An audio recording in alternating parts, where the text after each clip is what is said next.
વર્ષોથી આંદોલન કરે, પ્રયાસ કરે, નિસ્વાર્થ માણસ, અને એને ધરણા કર્યા, ઉપવાસ આંદોલન કર્યું.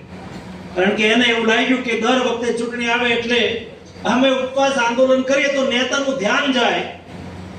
એટલે મારા સુધી સમાચાર પહોંચ્યા. મેં 2 કાર્યકર્તાને મોકલ્યા. મેં કહ્યું કે જરા સમજીને આવો, એમની માંગણી શું છે.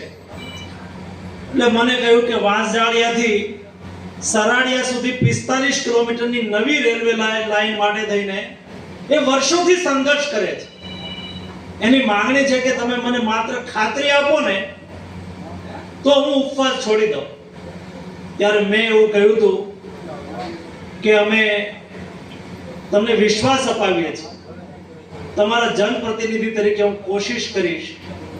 દોસ્તો, મુझे खुशी છે કે વાંસજાળિયાથી સરાડિયા સુધી 45 કિલોમીટર નવી રેલવે નાખવાના સર્વેને ઓલરેડી મંજૂરી મળી ગઈ.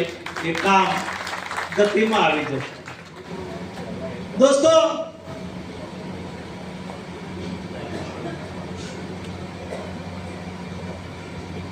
દોસ્તો, એવી જ રીતે પોરબંદર, તમે અત્યારે બધા લોકો હાઈવે નું કામ ચાલુ છે એટલે બહુ અગવડતા પડતી હશે તમને. મને રોજ ફોન આવે છે, ઘણા લોકોના વોટ્સઅપ આવે.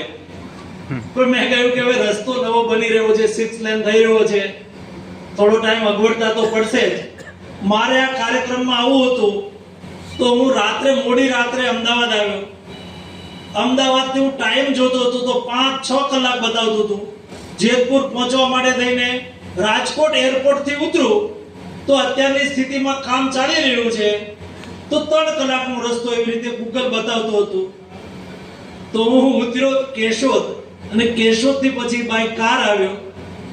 દોસ્તો, હાઈવે પણ બની રહ્યો છે અને તમારા યાતાયાતમાં સુવિધા થઈ જાય એટલા માટે થઈને એક ટ્રેન પોરબંદર થી રાજકોટ અને રાજકોટ થી પોરબંદર એક ટ્રેન ચાલે છે.